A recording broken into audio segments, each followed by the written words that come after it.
হযরত নূহ এর পরিচয়। আদম থেকে নূহ পর্যন্ত 10 শতাব্দীর ব্যবধান ছিল, যার শেষ দিকে ক্রমবর্ধমান মানবকুলে শিরক ও কুসংস্কারের আবির্ভাব ঘটে এবং তা বিস্তৃতি লাভ করে। ফলে তাদের সংশোধনের জন্য আল্লাহ নূহ কে নবী ও রাসূল করে পাঠান। তিনি 950 বছরের দীর্ঘ বয়স লাভ করেছিলেন এবং সারা জীবন পথভোলা মানুষকে পথে আনার জন্য দাওয়াতে অতিবাহিত করেন। কিন্তু তার কওম তাঁকে প্রত্যাখ্যান করে। ফলে আল্লাহর গজবে তারা নিশ্চিহ্ন হয়ে যায়। এরপরে আরও কয়েকটি কওম আল্লাহর অবাধ্যতার কারণে পরপর ধ্বংস হয়।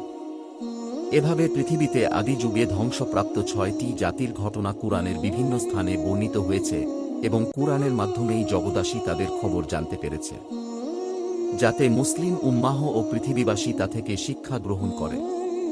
উক্ত 6টি জাতি হল কওমে নূহ, আদ, ছামুদ, কওমে লূত, মাদিয়ান ও কওমে ফেরাউন। অবশ্য কুরআনে এ তালিকায় কওমে ইব্রাহিমের কথাও এসেছে, যদিও তারা একত্রে ধ্বংস হয়নি। তবে ইব্রাহিমের ভাতিজা লূত এর কওম একত্রে ধ্বংস ও নিশ্চিহ্ন হয়েছিল। আমরা এখানে প্রথমে নূহ ও তাঁর কওম সম্পর্কে আলোচনা করব।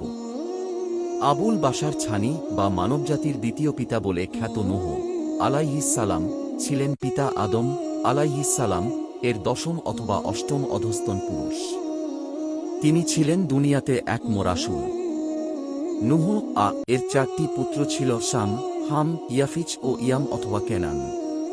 3 জন ঈমান আনেন, কিন্তু শেষোক্ত জন কাফের হয়ে প্লাবনে ডুবে মারা যায়। নূহ এর দাওয়াতে তাঁর কওমের হাতে গোনা মাত্র কয়েকজন ঈমানদার ব্যক্তি সাড়া দেন এবং তারাই প্লাবনের সময় নৌকারোহণের মাধ্যমে নাজাত পান। নূহের কিশতিতে কয়জন ঈমানদার ব্যক্তি আরোহণ করে নাজাত পেয়েছিলেন সে বিষয়ে কুরআনে বা হাদিসে কোনো কিছুই বর্ণিত হয়নি। অমনিভাবে কিশতিটি কত বড় ছিল, কিভাবে ও কত দিনে তৈরি হয়েছিল, এসব বিষয়েও কিছু বর্ণিত হয়নি। এসব বিষয়ে যা কিছু বিভিন্ন তাফসিরে বর্ণিত হয়েছে, সবকিছুর ভিত্তি হল ইসরায়েলি উপকথাসমূহ, যার সঠিক কোন ভিত্তি নেই। ইমাম তিরমিজি হযরত সামুরা রাক প্রমুখাত রাসূলুল্লাহ শাক হতে সূরা ছাফফাত 77 আয়াতের তাফসিরে বর্ণনা করেন যে নূহের প্লাবন শেষে কেবল তাঁর 3 পুত্র শাম, হাম ও ইয়াফেচ এর বংশধরগণই অবশিষ্ট ছিল। আরও বলেন যে ইবনু আব্বাস ও কাতাদাহ রাক বলেন, পরবর্তী মানব জাতি সবাই নূহের বংশধর। আল্লাহ বলেন, আমি তার নূহের বংশধরগণকেই অবশিষ্ট রেখেছি। ফলে ইহুদি খ্রিস্টান সহ সকল ধর্মমতের লোকেরা নূহ কে তাদের পিতা হিসাবে মর্যাদা দিয়ে থাকে। শাম ছিলেন 3 পুত্রের মধ্যে বড়। তিনি ছিলেন বা আরব জাতির পিতা। তাঁর বংশধরগণের মধ্যেই ছিলেন হযরত ইব্রাহিম, ইসমাইল, ইসহাক এবং ইসমাইলের বংশধর ছিলেন মানবজাতির শ্রেষ্ঠ সন্তান হযরত মুহাম্মদ। ইসহাকের বংশধরগণের মধ্যে ছিলেন ইয়াকুব, ইউসুফ, মুসা, দাউদ, সুলাইমান, ইউনুস, ইলিয়াস, ঈসা প্রমুখ নবী ও রাসূলগণ। হাম ও ইয়াফেচ এর বংশধরগণের নিকটে প্রেরিত নবীগণের নাম জানা যায়নি। তবে আরবদের মধ্যকার 4 জন নবী ছিলেন হুদ, ছালেহ, শুআয়েব ও মুহাম্মদ। 2 অধিকাংশ সাহাবীর মতে নূহ ছিলেন ইদরিস এর পূর্বেকার নবী। 3 তিনিই ছিলেন জগতের প্রথম রাসূল। আব্বাস রাত বলেন, তিনি 40 বছর বয়সে নবুয়ত প্রাপ্ত হন এবং মহাপ্লাবনের পর 60 বছর জীবিত ছিলেন। ফলে সুদীর্ঘকাল যাবৎ তিনি নবী হিসাবে শিরকে নিমজ্জিত হঠকারী কওমকে দাওয়াত দেন। প্লাবনের পর তাঁর সাথে নৌকারোহী মুমিন নর নারীদের মাধ্যমে পৃথিবীতে নতুনভাবে আবাদ শুরু হয় এবং তাদেরকে তিনি সত্যের পথে পরিচালিত করেন। এ কারণে তাঁকে মানব জাতির দ্বিতীয় পিতা বলা হয়। আদম 960 বছর বেঁচে ছিলেন এবং নূহ 950 বছর জীবন পেয়েছিলেন। উল্লেখ্য যে আদম ও নূহ এর দীর্ঘ বয়স আল্লাহর বিশেষ দান ও তাঁদের মুজেয়া স্বরূপ ছিল। নূহ এর পুরুষানুক্রমিক বয়স তাঁর ন্যায় দীর্ঘ ছিল না। নূহ ইরাকের মুছেল নগরীতে শিয় সম্প্রদায়ের সাথে বসবাস করতেন। তারা বাহ্যত সভ্য হলেও শিরকের অন্ধকারে নিমজ্জিত ছিল। তিনি তাদের হেদায়াতের জন্য প্রেরিত হয়েছিলেন। উল্লেখ্য যে হযরত নূহ সম্পর্কে পবিত্র কুরআনের ২৮টি সূরায় ৮১টি আয়াতে বর্ণিত হয়েছে। তৎকালীন সামাজিক ও ধর্মীয় অবস্থা। আদম এর সময়ে ঈমানের সাথে শিরক ও কুফরের মোকাবিলা ছিল না। তখন সবাই তৌহিদের অনুসারী একই উম্মতভুক্ত ছিল। তাঁর শরিয়াতের অধিকাংশ বিধানই ছিল পৃথিবী আবাদকরণ ও মানবীয় প্রয়োজনাদির সাথে সম্পৃক্ত। কিন্তু কালের বিবর্তনে মানুষের মধ্য শিরকের অনুপ্রবেশ ঘটে। নুহের কওম ওয়াদ, সুয়া, ইয়াগুজ, ইয়াউকো ও নাসর প্রমুখ মৃত নেককার লোকদের অশিলায় আখেরাতে মুক্তি পাবার আশায় তাদের পূজা শুরু করে। এই পূজা তাদের কবরেও হতে পারে, কিংবা তাদের মূর্তি বানিয়েও হতে পারে। মুহাম্মদ ইবনু কায়েস বলেন, আদম ও নূহ এর মধ্যবর্তী সময়কালের এই ৫ জন ব্যক্তি নেককার ও সৎকর্মশীল বান্দা হিসাবে প্রসিদ্ধ ছিলেন। তাদের মৃত্যুর পর ভক্ত অনুসারীগণকে শয়তান এই বলে প্ররোচনা দেয় যে, এইসব নেককার মানুষের মূর্তি সামনে থাকলে তাদের দেখে আল্লাহর প্রতি ইবাদতে অধিক আগ্রহ সৃষ্টি হবে। ফলে তারা তাদের মূর্তি বানায়। অতঃপর উক্ত লোকদের মৃত্যুর পরে তাদের পরবর্তীগণ শয়তানের ধোঁকায় পড়ে ওই মূর্তিগুলিকেই সরাসরি উপাস্য হিসাবে পূজা শুরু করে দেয়। তারা এইসব মূর্তির অশিলায় বৃষ্টি প্রার্থনা করত। আর এভাবেই পৃথিবীতে প্রথম মূর্তি পূজার শিরকের সূচনা হয়। ইমাম বুখারী হযরত আব্দুল্লাহ ইবনে আব্বাস হতে বর্ণনা করেন, তিনি বলেন যে, এই লোকগুলি হযরত নূহ এর যুগের নেককার ব্যক্তি ছিলেন। তাদের মৃত্যুর পর শয়তান তাদের অনুসারীদের এই মর্মে ধোঁকা দিল যে, এদের বসার স্থানগুলিতে একটি মূর্তি বানাও ও তাদের নামে নামকরণ কর। লোকেরা তাই করল। এই মূর্তিগুলি পরবর্তীকালে আরবদের মধ্যেও চালু ছিল। ওয়াদু ছিল বনু কালবের জন্য দুমাতুল জান্দালে, সুয়া ছিল বনু হোয়াইলের জন্য, ইয়াগুত ছিল বনু গুত্তায়েফ এর জন্য জুরুফ নামক স্থানে, ইয়াউকো ছিল বনু হামদানের জন্য এবং নাসর ছিল হিমিয়ার গোত্রের বনুজি কালা এর জন্য। ইবনু আবি হাতেম এর বর্ণনায় এসেছে যে, ওয়াদ ছিল এদের মধ্যে প্রথম এবং সর্বাধিক নেককার ব্যক্তি। তিনি মারা গেলে লোকেরা তার প্রতি ভক্তিতে কান্নায় ভেঙে পড়ে। শয়তান এই সুযোগ গ্রহণ করে এবং লোকদেরকে তার মূর্তি বানাতে প্ররোচনা দেয়। ফলে ওয়াদের মূর্তি হল পৃথিবীর সর্বপ্রথম মূর্তি, আল্লাহকে বাদ দিয়ে যার পূজা শুরু হয়। অতএব পৃথিবীর প্রাচীনতম শিরক হল নেককার মানুষের কবর অথবা তাদের মূর্তি পূজা, যা আজও প্রায় সকল ধর্মীয় সমাজে চালু আছে এবং বর্তমানে যা মুসলিম সমাজে স্থান পূজা, কবর পূজা, ছবি প্রতিকৃতি, মিনার ও ভাস্কর্য পূজায় রূপ নিয়েছে। উক্ত ৫টি মূর্তির মাহাত্ম্য ও তাদের প্রতি ভক্তি লোকদের হৃদয়ে এমনভাবে প্রথিত হয়েছিল যে, তারা বিভিন্ন গুরুত্বপূর্ণ বিষয়ে এবং পারস্পরিক চুক্তি সম্পাদনকালে তাদের নাম উল্লেখ করত।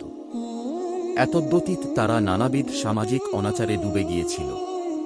সম্প্রদায়ের এইরূপ পতন দশায় আল্লাহ তাদের হেদায়াতের জন্য নূহ কে রাসূল হিসাবে প্রেরণ করেন।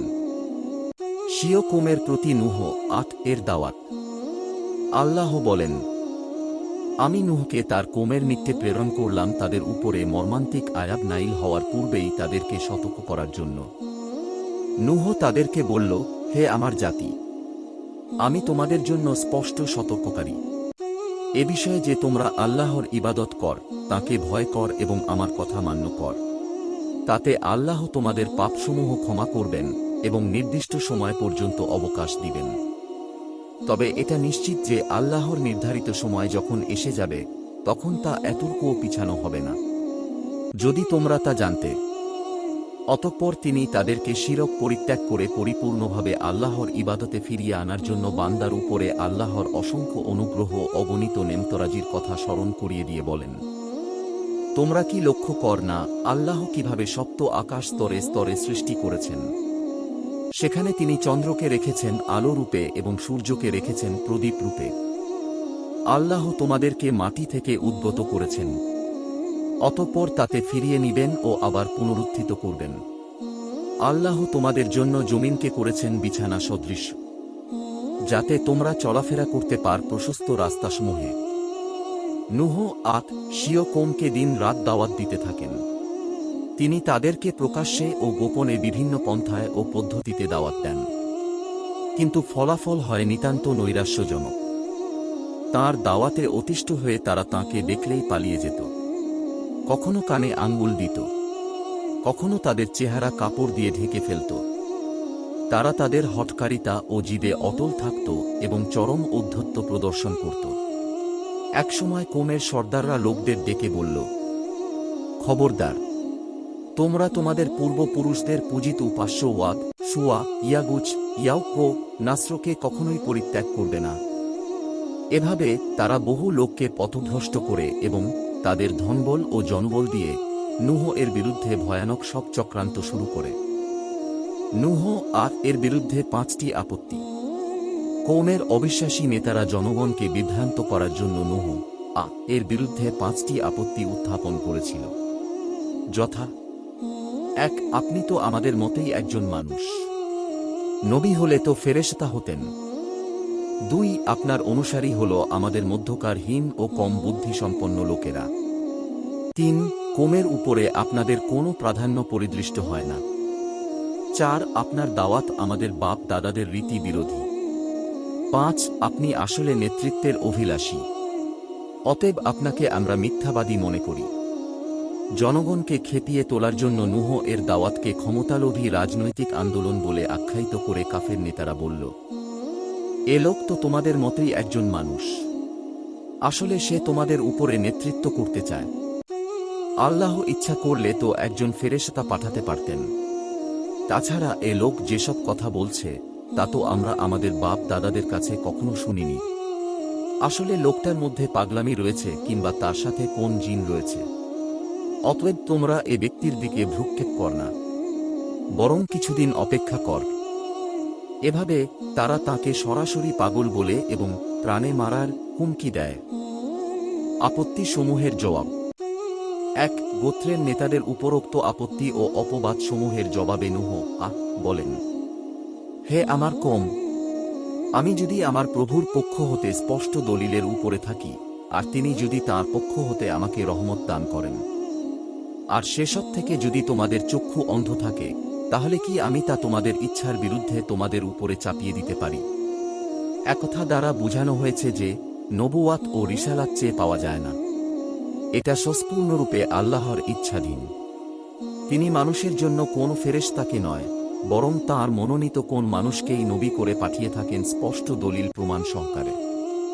নূহ তাঁর কওমকে আরও বলেন, তোমরা কি এ বিষয়ে আশ্চর্যবোধ করছ যে তোমাদের পালনকর্তার পয়গাম তোমাদের মধ্য থেকেই একজনের মাধ্যমে তোমাদের কাছে এসেছে, যাতে সে তোমাদের ভীতি প্রদর্শন করে ও তার ফলে তোমরা আল্লাহর অনুগ্রহ প্রাপ্ত হও। আল্লাহ বলেন, কিন্তু তারা নূহকে মিথ্যা সাব্যস্ত করে। তখন আমি তাকে ও তার নৌকারোহী সাথীদেরকে মুক্ত করি এবং আমাদের আয়াতসমূহে মিথ্যারোপকারীদের ডুবিয়ে দিয়েছি। বস্তুত তারা ছিল জ্ঞানান্ধ। মুসলিম উম্মাহর মধ্যে একদল লোক শেষনবী মুহাম্মদ কে নূরের নবী বলে পরোক্ষভাবে তাকে ফেরেশতা নবী বানাতে চায়।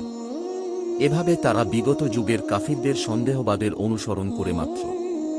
অথচ আল্লাহ বলেন, যদি আমি কোন ফেরেশতাকে রাসূল করে পাঠাতাম তবে সে মানুষের আকারেই হতো, কিন্তু এতেও তারা ওই সন্দেহই প্রকাশ করত যা এখন করছে। 2. তাদের দ্বিতীয় আপত্তির জবাবে নূহ বলেন, আমি কোন গরীব ঈমানদার ব্যক্তিকে তাড়িয়ে দিতে পারি না। তারা অবশ্যই তাদের পালনকর্তার দিদার লাভে ধন্য হবে, বরং আমি তোমাদেরই মূর্খ দেখছি। হে আমার কওম, আমি যদি ওইসব লোকদের তাড়িয়ে দেই, তাহলে কে আমাকে আল্লাহর পাকড়াও থেকে রক্ষা করবে? তোমরা কি উপদেশ গ্রহণ করবে না? 3. তৃতীয় আপত্তির জবাবে তিনি বলেন, তোমাদের দৃষ্টিতে যারা দিনহীন অবাঞ্ছিত ব্যক্তি তাদেরকে আল্লাহ কোনরূপ কল্যাণ দান করবেন না। তাদের মনের কথা আল্লাহ ভালো করেই জানেন। সুতরাং এমন কথা বললে আমি অন্যায়কারীদের অন্তর্ভুক্ত হয়ে যাব। অতএব দুনিয়াবী প্রাধান্য মূলত কোনো প্রাধান্য নয়, পরকালীন উচ্চ মর্যাদাই হল প্রকৃত মর্যাদা। 4. চতুর্থ আপত্তির জবাবে তিনি পয়গম্বর সুলভ উত্তর দিয়ে বলেন, হে আমার কওম, আমার মধ্যে কোনই পথভ্রষ্টতা নেই, বরং আমি বিশ্বপালকের পক্ষ হতে প্রেরিত রাসূল। আমি তোমাদের নিকটে আমার প্রভুর রিসালাত পৌঁছে দেই এবং আমি তোমাদেরকে সদুপদেশ দিয়ে থাকি, কেননা আমি আল্লাহর পক্ষ থেকে এমন বিষয় জানি যা তোমরা জানো না। অতএব আল্লাহ প্রদত্ত রিসালাত তথা ওহীর বিধান পালন করা ও তা জনগণের নিত্যে পৌঁছে দেওয়াই আমার দায়িত্ব ও কর্তব্য, পিতৃধর্ম পালন করা নয়। বস্তুত বাপ দাদার ধর্মের দোহাই নূহ থেকে শুরু করে শেষনবী মুহাম্মদ শাহ পর্যন্ত সবাইকে দেওয়া হয়েছিল, আর সে কারণে প্রায় সকল নবীকেই শস্য জাতির নিকট থেকে চরম নির্যাতন ভোগ করতে হয়েছিল। 5 অতঃপর নেতৃত্ব লাভের আশায় নূহ লোকদের নিত্যে দাওয়াত দিচ্ছেন মর্মে তাদের পঞ্চম আপত্তির জবাবে তিনি স্পষ্ট ভাষায় বলে দেন যে, এই দাওয়াতের বিনিময়ে আমি তোমাদের কাছে কোনো মাল দৌলত বা কোনো বিনিময় কামনা করি না। আমার পুরস্কার তো কেবল বিশ্বপালকের আল্লাহর নিত্যেই রয়েছে। বস্তুত পক্ষে সকল নবী একথা বলেছেন। শেষনবী মুহাম্মদ শাহ এর কাছে এসে তাঁর কওমের নেতারা যখন নেতৃত্ব গ্রহণের অথবা মাল দৌলতের বিনিময়ে তাওহীদের দাওয়াত পরিত্যাগের প্রস্তাব দিয়েছিল, তখন তিনি তা প্রত্যাখ্যান করে বলেছিলেন, যদি তোমরা আমার ডান হাতে সূর্য ও বাম হাতে চন্দ্র এনে দাও, তথাপি আমি যে সত্য নিয়ে আগমন করেছি তা পরিত্যাগ করব না। বস্তুত শিরকের মাধ্যমে দুনিয়া অর্জন সহজলভ্য হয় বিধায় যুগ যুগ ধরে দুনিয়া পূজারী এক শ্রেণীর বকধার্মিক লোক মূর্তি, কবর ও মায়ের নিয়ে পড়ে আছে। লোকেরা তাদেরকে আল্লাহর অলি ভাবে, অথচ ওরা মূলত শয়তানের অলি। ইব্রাহিম এদের উদ্দেশ্যেই বলেছিলেন, হে প্রভু, এ মূর্তিগুলি বহু লোককে পথভ্রষ্ট করেছে। এক্ষণে যারা আমার অনুগামী হয়েছে কেবল তারাই আমার দলভুক্ত, আর যারা আমার অবাধ্যতা করেছে তাদের ব্যাপারে আপনিই সবকিছু, নিশ্চয়ই আপনি ক্ষমাশীল ও দয়াবান। নিঃসন্দেহে যারা শেষনবী মুহাম্মদ শাহ এর সত্যিকারের অনুসারী হবে কেবল তারাই আখেরাতে মুক্তি পাবে। যেহেতু শিরকপন্থীদের জন্য আল্লাহ জান্নাতকে হারাম করেছেন, সেহেতু শিরকের মাধ্যমে দুনিয়া অর্জনকারী লোকেরা এবং মুশরিক ব্যক্তিরা মুখে আল্লাহকে স্বীকার করলেও ওরা চিরস্থায়ীভাবে জাহান্নামের অধিবাসী হবে। অতএব হে মানুষ, শিরক হতে সাবধান হও। নূহ এর দাওয়াতের ফলশ্রুতি। আল্লাহ তাআলা নূহ কে 950 বছরের সুদীর্ঘ জীবন দান করেছিলেন। তিনি এক পুরুষের পর দ্বিতীয় পুরুষকে, অতঃপর তৃতীয় পুরুষকে শুধু এই আশায় দাওয়াত দিয়ে যাচ্ছিলেন যে তারা ঈমান আনবে, কিন্তু শতাব্দীর পর শতাব্দী অক্লান্তভাবে দাওয়াত দেওয়া সত্ত্বেও তারা ঈমান আনেনি। মূলত এই সময় নূহ এর কওম জনবল ও অর্থবলে বিশ্বে অপ্রতিদ্বন্দ্বী ছিল। সংখ্যাধিক্যের কারণে ইরাকের ভূখণ্ড ও পাহাড়েও তাদের আবাস সংকুলান হচ্ছিল না। আল্লাহর চিরন্তন নীতি এই যে তিনি অবাধ্য জাতিকে সাময়িকভাবে অবকাশ দেন। নূহের কওম সংখ্যাশক্তি ও ধনাঢ্যতার শিখরে উপনীত হয়ে দিকবিদিক জ্ঞান হারিয়ে ফেলেছিল। তারা নূহ এর দাওয়াতকে তাচ্ছিল্য ভরে প্রত্যাখ্যান করেছিল। নূহ তাদেরকে দিবারাত্রি দাওয়াত দেন, কখনো গোপনে কখনো প্রকাশ্যে, অর্থাৎ সকল পন্থা অবলম্বন করে তিনি নিজ কওমকে দ্বীনের পথে ফিরিয়ে আনতে চেষ্টা করেন। আব্দুল্লাহ ইবনে আব্বাস বলেন, এই সুদীর্ঘ দাওয়াতি জিন্দেগিতে তিনি যেমন কখনো চেষ্টায় ক্ষান্ত হননি, তেমনি কখনো নিরাশও হননি। সম্প্রদায়ের পক্ষ থেকে নানাবিধ নির্যাতনের সম্মুখীন হয়েও তিনি সবর করেন। কওমের নেতারা বলল, হে নূহ, যদি তুমি বিরত না হও তবে পাথর মেরে তোমার মস্তক চূর্ণ করে দেওয়া হবে। তবুও বারবার আশাবাদী হয়ে তিনি সবাইকে দাওয়াত দিতে থাকেন, আর তাদের জন্য দোয়া করে বলতে থাকেন, হে আমার পালনকর্তা, তুমি আমার কওমকে ক্ষমা কর, কেননা তারা জানে না তাফসির কুরতুবী সূরা নূহ। ওদিকে তাঁর সম্প্রদায়ের অনীহা, অবজ্ঞা, তাচ্ছিল্য এবং ঔদ্ধত্য ক্রমেই বৃদ্ধি পেতে থাকে। মুহাম্মদ ইবনু ইসহাক বলেন, নিহত কোন নবী ব্যতীত অন্য কোন নবী তার কওমের নিকট থেকে নূহের মতো নির্যাতন ভোগ করেননি। বলা চলে যে তাদের অহংকার ও অত্যাচার চরম সীমায় পৌঁছে গিয়েছিল এবং পাপ শোলকলায় পূর্ণ হয়ে গিয়েছিল। ফলে এক পর্যায়ে নূহ স্বীয় কওমকে ডেকে বললেন, হে আমার কওম, যদি তোমাদের মাঝে আমার অবস্থিতি ও আল্লাহর আয়াতসমূহের মাধ্যমে তোমাদের উপদেশ দেওয়া ভারী বলে মনে হয়, তবে আমি আল্লাহর উপরে ভরসা করছি। এখন তোমরা তোমাদের যাবতীয় শক্তি একত্রিত কর ও তোমাদের শরীকদের সমবেত কর, যাতে তোমাদের মধ্যে কোনরূপ দ্বিধা সংকোচ না থাকে। অতঃপর আমার ব্যাপারে একটা ফায়সালা করে ফেল এবং আমাকে মোটেও অবকাশ দিও না। এরপরেও যদি তোমরা মুখ ফিরিয়ে নাও, তবে জেনে রেখ আমি তোমাদের কাছে কোনরূপ বিনিময় কামনা করি না। আমার বিনিময় কেবলমাত্র আল্লাহর নিকটেই রয়েছে, আর আমার প্রতি নির্দেশ রয়েছে যেন আমি আত্মসমর্পণকারীদের অন্তর্ভুক্ত হই। কিন্তু তারপরও তারা তাকে মিথ্যা প্রতিপন্ন করল। বলা বাহুল্য যে এটা ছিল কওমের দুরাচার নেতাদের প্রতি নূহ এর ছুঁড়ে দেওয়া চ্যালেঞ্জ, যার মোকাবিলা করা তাদের পক্ষে আদৌ সম্ভব ছিল না। এ সময় আল্লাহ পাক ওহী নাযিল করে বলেন, তোমার কওমের যারা ইতিমধ্যে ঈমান এনেছে তারা ব্যতীত আর কেউ ঈমান আনবে না, অতএব তুমি ওদের কার্যকলাপে বিমর্ষ হও না। এভাবে আল্লাহর ওহী মারফত তিনি যখন জেনে নিলেন যে এরা কেউ আর ঈমান আনবে না, বরং কুফর, শিরক ও পথভ্রষ্টতার উপরেই ওরা জিদ করে থাকবে, তখন নিরাশ হয়ে তিনি প্রার্থনা করলেন, হে আমার পালনকর্তা, আমাকে সাহায্য কর, কেননা ওরা আমাকে মিথ্যাবাদী সাব্যস্ত করেছে। অতএব তুমি আমার ও তাদের মাঝে চূড়ান্ত ফয়সালা করে দাও এবং আমাকে ও আমার সাথী মুমিনদেরকে তুমি ওদের হাত থেকে মুক্ত কর।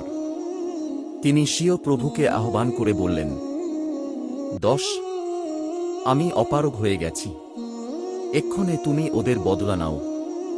তিনি অতঃপর চূড়ান্তভাবে বদদোয়া করে বললেন, হে প্রভু, পৃথিবীতে একজন কাফের গৃহবাসীকেও তুমি ছেড়ে দিও না। যদি তুমি ওদের রেহাই দাও তাহলে ওরা তোমার বান্দাদের পথভ্রষ্ট করবে এবং ওরা কোন সন্তান জন্ম দিবে না পাপাচারী ও কাফের ব্যতীত। বলা বাহুল্য নূহ এর এই দোয়া আল্লাহ সাথে সাথে কবুল করেন, যার ফলে তারা ধ্বংস ও নিশ্চিহ্ন হল এবং কেবলমাত্র মুষ্টিমেয় মুমিন নর নারী মুক্তি পেলেন। বর্তমান পৃথিবীর সবাই তাদের বংশধর। আল্লাহ বলেন, তোমরা তাদের বংশধর যাদেরকে আমি নূহের সাথে নৌকায় সওয়ার করিয়েছিলাম। বস্তুত সে ছিল একজন কৃতজ্ঞ বান্দা। নূহের প্লাবন ও গজবের কুরআনী বিবরণ। এ বিষয়ে সূরা হুদে পরপর 12টি আয়াত নাযিল হয়েছে। যেমন চূড়ান্ত গজব আসার পূর্বে আল্লাহ নূহ কে বললেন, তুমি আমার সম্মুখে আমারই নির্দেশনা মোতাবেক একটা নৌকা তৈরি কর এবং স্বজাতির প্রতি দয়াপরবশ হয়ে জালেমদের ব্যাপারে আমাকে কোন কথা বলো না, অবশ্যই ওরা ডুবে মরবে। আল্লাহ বলেন, অতঃপর নূহ নৌকা তৈরি শুরু করল। তার কওমের নেতারা যখন পাশ দিয়ে যেত তখন তারা তাকে বিদ্রূপ করত। নূহ তাদের বলল, তোমরা যদি আমাদের উপহাস করে থাক তবে জেনে রেখো তোমরা যেমন আমাদের উপহাস করছ আমরাও তেমনি তোমাদের উপহাস করছি। অচিরেই তোমরা জানতে পারবে লাঞ্ছনাকর আয়াত কাদের উপরে আসে এবং কাদের উপরে নেমে আসে চিরস্থায়ী গজব। আল্লাহ বলেন, অবশেষে যখন আমার হুকুম এসে গেল এবং চুলা উদ্বেলিত হয়ে উঠল, অর্থাৎ রান্নার চুলা হতে পানি উঠলে উঠল, তখন আমি বললাম, সব প্রকার জোড়ার 2টি করে এবং যাদের উপরে পূর্বেই হুকুম নির্ধারিত হয়ে গেছে তাদের বাদ দিয়ে তোমার পরিবারবর্গ ও সকল ঈমানদারগণকে নৌকায় তুলে নাও।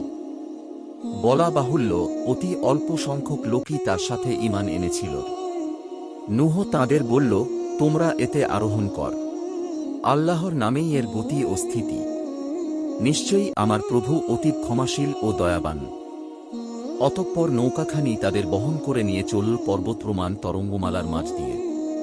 এ সময় নূহ তার পুত্রকে ইয়ামকে ডাক দিলে যখন সে দূরে ছিল, হে বৎস, আমাদের সাথে আরোহণ কর, কাফেরদের সাথে থেকো না। সে বলল, অচিরেই আমি কোন পাহাড়ে আশ্রয় নেব যা আমাকে প্লাবনের পানি হতে রক্ষা করবে।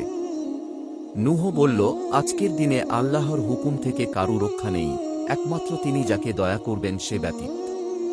এমন সময় পিতা পুত্র উভয়ের মাঝে বড় একটা ঢেউ এসে আড়াল করল এবং সে ডুবে গেল 43।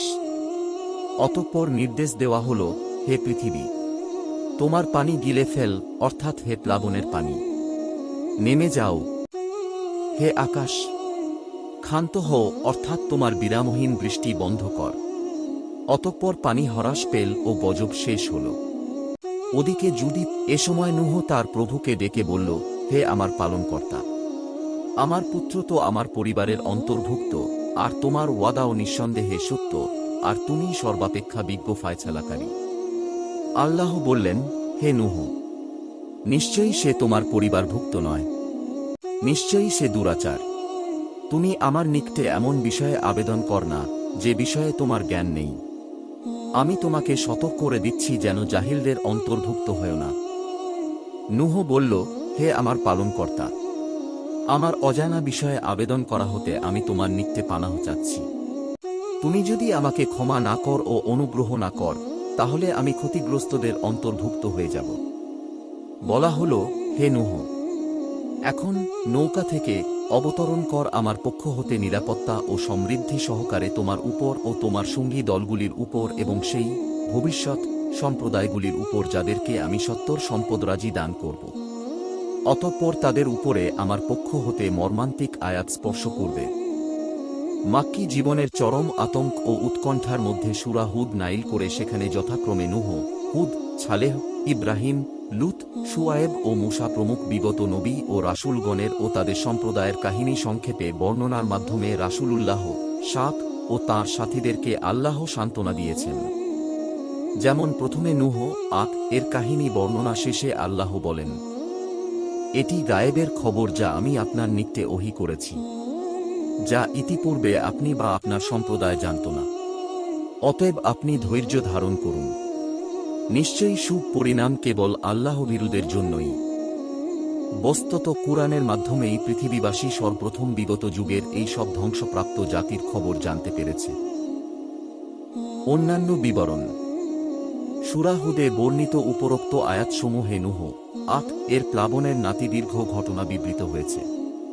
কুরআন তার বাকরীতি অনুযায়ী কেবল প্রয়োজনীয় কথাগুলিই বলে দিয়েছে। বাদবাকি ব্যাখ্যাসমূহ মোটামুটি নিম্নরূপ। এক, কিস্তি। নূহ কে যখন নৌকা তৈরির নির্দেশ দেওয়া হয়, তখন তিনি নৌকাও চিনতেন না, তৈরি করতেও জানতেন না।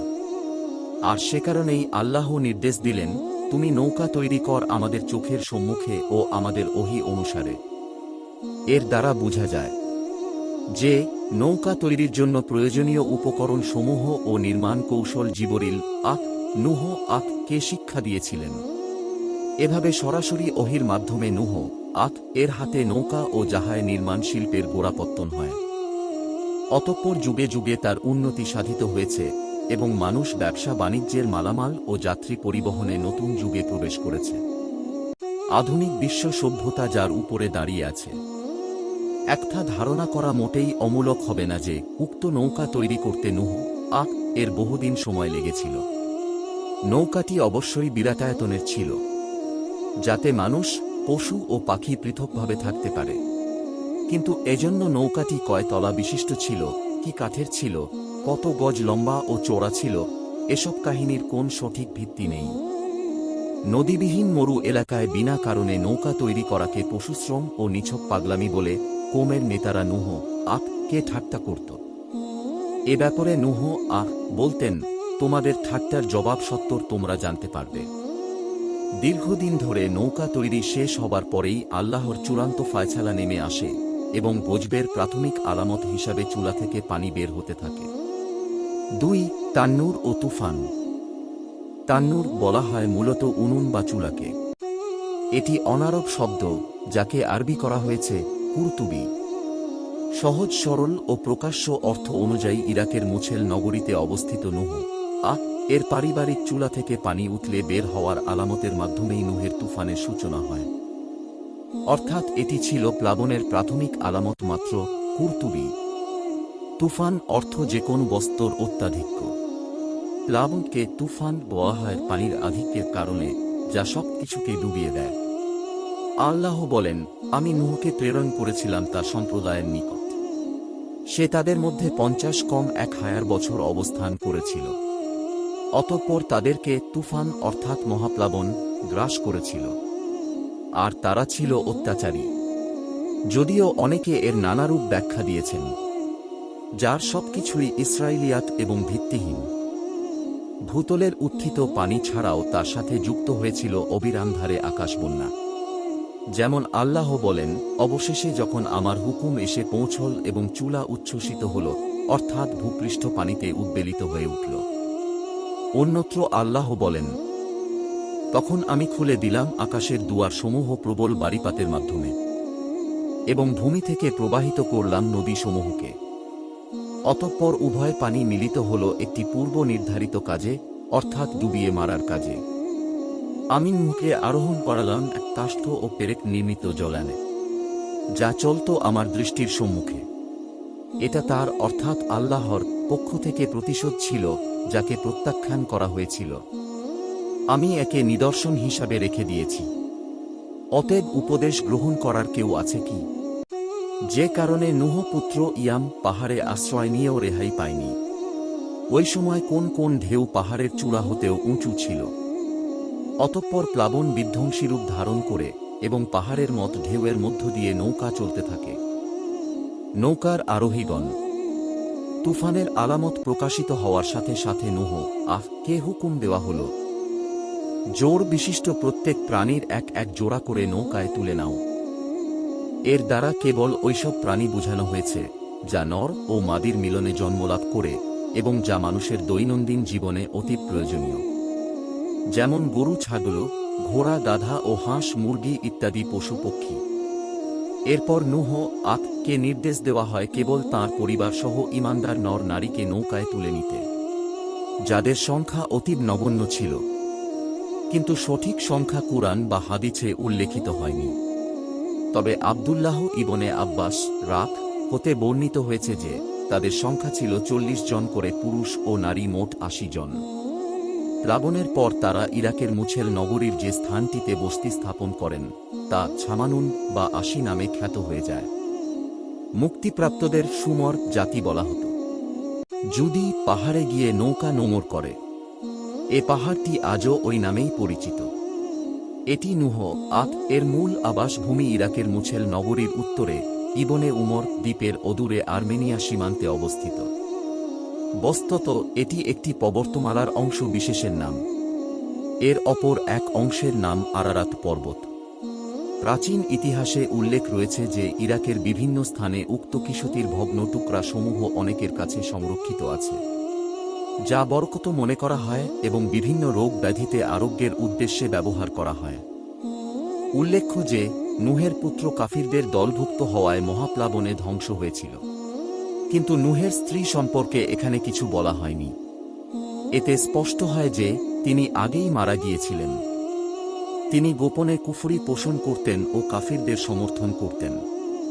নূহের স্ত্রী ও লুতের স্ত্রী স্বামীর নবুতের উপরে বিশ্বাস স্থাপনের ক্ষেত্রে খেয়ানত করেছিল বলে স্বয়ং আল্লাহ বর্ণনা করেছেন। নবীদের স্ত্রী হওয়া সত্ত্বেও কুফরির কারণে তারা জাহান্নামবাসী হয়েছেন।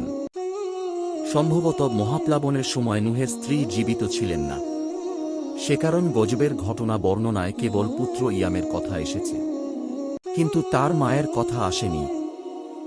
নূহ এর জীবনী থেকে শিক্ষণীয় বিষয়সমূহ: এক, প্রথম রাসূল নূহ এর সত্যতার বিরুদ্ধে যে 5টি আপত্তি তোলা হয়েছিল, সর্বশেষ ও শ্রেষ্ঠ রাসূল মুহাম্মদ এর সত্যতার বিরুদ্ধেও ওই অভিযোগগুলি তোলা হয়েছিল। শেষনবীর প্রকৃত দিনী উত্তরাধিকারী হিসাবে সমাজ সংস্কারক মুত্তাক্কি আলেমগণের উপরে নবুয়তের বিষয়টি বাদে বাকি 4টি অভিযোগ যুগে যুগে উত্থাপিত হওয়াটাই স্বাভাবিক। 2, নূহ যেমন দীর্ঘকাল যাবত নিজ জাতির পক্ষ হতে অবর্ণনীয় নির্যাতন ভোগ করা সত্ত্বেও তাদের হেদায়াতের ব্যাপারে নিরাশ হতেন না, প্রকৃত সমাজ হিতৈষী আলেম ও নেতাগণেরও তেমনি নিরাশ হওয়া উচিত নয়। 3, নবী পরিবারের সদস্য হওয়া সত্ত্বেও ঈমান না থাকার কারণে নূহের স্ত্রী ও পুত্র যেমন নাজাত লাভে ব্যর্থ হয়েছে, তেমনি এ যুগেও হওয়া সম্ভব।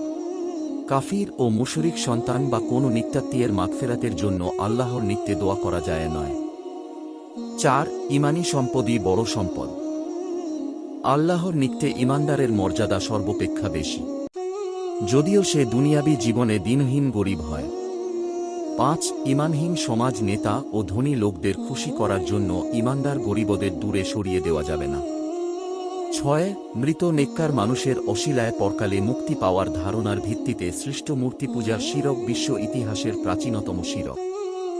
এই শিরকের কারণেই নূহের কওম আল্লাহর গজবে ধ্বংস হয়েছিল। তাই যাবতীয় প্রকারের শিরক থেকে তওবা করা কর্তব্য। সাথে সাথে এই মহাপাপ থেকে জাতিকে রক্ষা করার জন্য আলেমদের এবং সমাজ ও রাষ্ট্রনেতাদের এগিয়ে আসা জরুরি। 8, বিপদ থেকে মুক্তি পাওয়ার জন্য আল্লাহর নিত্যে প্রার্থনা করার সাথে সাথে সাধ্যমতো বাস্তব প্রচেষ্টা চালাতে হয়। যেমন নূহ প্রথমে আল্লাহর নিত্যে প্রার্থনা করেন, অতঃপর গজব থেকে বাঁচার জন্য আল্লাহর হুকুমে নৌকা তৈরি করেন। 9 আল্লাহ পাক স্বীয় ওহী দ্বারা বিভিন্ন নবীর মাধ্যমে যুগে যুগে বিভিন্ন শিল্পকর্মের সূচনা করেছেন, যেমন আদম এর মাধ্যমে কৃষিকর্ম ও চাকার প্রচলন করেছেন এবং নূহ এর মাধ্যমে জাহাজ শিল্পের সূচনা করেছেন। 10 দুনিয়াবি জৌলুস সত্ত্বেও জালেমরা সর্বযুগেই নিন্দিত ও ধিক্কৃত হয়। পক্ষান্তরে নির্যাতিত হওয়া সত্ত্বেও ঈমানদারগণ সর্বযুগে নন্দিত ও প্রশংসিত হন। 11 কিসে মানুষের প্রকৃত মঙ্গল নিহিত রয়েছে, মানুষ নিজে তা নির্ণয় করতে পারে না।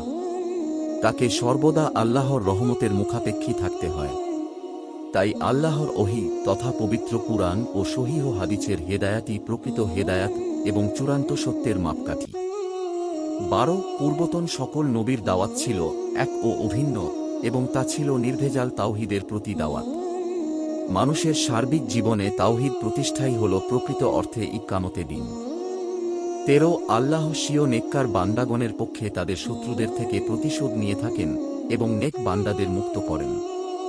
যেমন নূহের শত্রুদের থেকে আল্লাহ বদলা নিয়েছিলেন এবং নূহ ও তাঁর ঈমানদার সাথীদের মুক্ত করেছিলেন। 14 ঈমানদারগণের বিরুদ্ধে বিশ্ব ইতিহাসের প্রথম তোহমত ছিল এই যে, তারা হল সমাজের দিনহীন ও স্বল্পবুদ্ধির লোক। এ যুগেও তার ব্যতিক্রম নয়। 15 নবী রাসূল ও তাদের অনুসারী সমাজ সংস্কারকগণ সমাজের গালমন্দ খেয়েও সমাজ ত্যাগ করেন না, কিন্তু তাঁরা বদদোয়া করলে আল্লাহর গজব নেমে আসে।